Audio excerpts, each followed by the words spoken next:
वायु चैप्टर 4 भूगोल का पढ़ने जा रहे हैं। हमारी पृथ्वी चारों ओर से वायु की घनी चादर से घिरी हुई है। हमारे पृथ्वी में एक मिनट, हमारी पृथ्वी में क्या है? वायु है ना चारों तरफ। ऐसा तो नहीं है कि हम कहीं चले जाए वहाँ जो वायु है वो प्रेजेंट ना हो। हर जगह प्रेजेंट होती है वायु। अगर नहीं रहे तो हम जीवित नहीं रह पाएंगे इस धरती पे। पढ़ो। पृथ्वी पर सभी जीव जंतु रहने के लिए वायु पर निर्भर है। हम सांस भी लेते हैं वायु के प्रदान से एवं सूर्य की किरणों से हानिकारक प्रभाव से हमारी रक्षा करता है। ठीक है, जो सूर्य के हानिकारक जो किरणें होती है उससे भी हमारी रक्षा करता है। यदि सुरक्षा की ये चादर ना हो तो हम दिन के समय सूरज की गर्मी से तप होकर जल जाएंगे। अगर ये ना हो तो सूरज की इतनी भयंकर जो किरणें होती है उससे हम जल के तप से हमारी जान निकल जाएगी, इतनी तेज होती है वो। एवं रात के समय ठंड जम सकते हैं। अतः ये वह वायु राशि है जिसने पृथ्वी के तापमान को रहने योग्य बनाया है। वायुमंडल का संघटन। क्या आप जानते हैं कि जिस वायु का उपयोग हम सांस लेने के लिए करते हैं व्यवस्था में वह अनेक गैसों का मिश्रण होती है। जो हमारी हवा है, वायु है, वो बहुत सारे चीज़ों की मिक्सचर है। ऐसा नहीं कि सिंपल एक ही कंपोनेंट्स में बहुत सारे मिक्सचर हैं।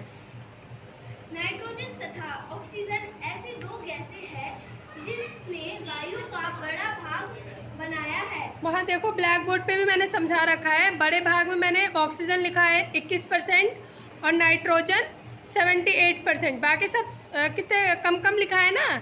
जैसे कार्बन डाइऑक्साइड है वो 0.03%, कितना कम है हमारे वायुमंडल में। और हमारे वायुमंडल में ऑक्सीजन और नाइट्रोजन सबसे ज़्यादा है। ठीक है, डायग्राम में भी देख सकते हो तुम लोग। कार्बन डाइऑक्साइड, हीमोग्लोबिन, ओजोन अगर एवं हाइड्रोजन कम मात्रा में पाई जाती है।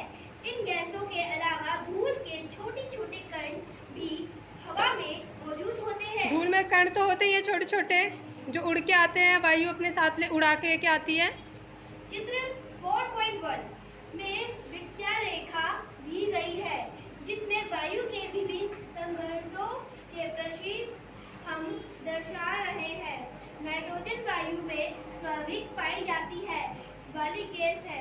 जब हम सांस लेते हैं तब फेफड़ों में कुछ नाइट्रोजन भी ले लेते हैं। ठीक है, जब हम सांस लेते हैं तो कुछ नाइट्रोजन भी हम अपने ऑक्सीजन के साथ ले लेते हैं, फिर उसे बाहर निकाल देते हैं। परंतु पौधों को अपने जीवन के लिए नाइट्रोजन की आवश्यकता होती है।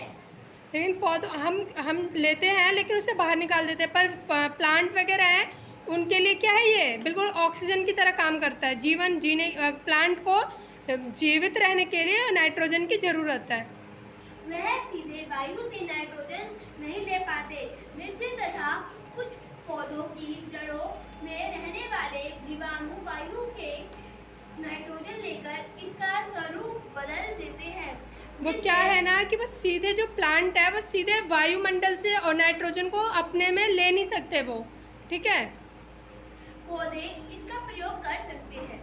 ऑक्सीजन वायु में प्रज्वलित से मिलने वाली गैस है और ऑक्सीजन वायुमंडल में संपूर्ण मात्रा में हमें मिल जाती है क्योंकि 21% ऑक्सीजन हमारे वायुमंडल में है। मनुष्य तथा पशु सांस लेने के लिए वायु से ऑक्सीजन प्राप्त करते हैं। हरे पादप प्रकाश संश्लेषण द्वारा ऑक्सीजन उत्पन्न करते हैं। इस प्रकाश जैसे हम अपना खाना बनाते हैं उसी तरह जो प्लांट वगैरह है वो भी तो अपना खाना बनाते होंगे, तो वो फोटोसिंथेसिस प्रकाश संश्लेषण से वो अपना खाना बनाते हैं। ठीक है, इस प्रकार वायु के ऑक्सीजन की मात्रा समान बनी रहती है। यदि हम वृक्ष काटते हैं तो वह संतुलन बिगड़ जाता है। कार्बन डाइऑक्साइड अन्य महत्वपूर्ण गैस है। हरे पादपों और भोजन के रूप में कार्बन डाइऑक्साइड का प्रयोग करते हैं। ऑक्सीजन वापस देता है मनुष्य और पौधों को कार्बन डाइऑक्साइड बाहर निकालता है। मनुष्य तथा पशुओं द्वारा बाहर हम ऑक्सीजन लेते हैं और कार्बन डाइऑक्साइड क्या करते हैं, बाहर निकाल देते हैं, ठीक है।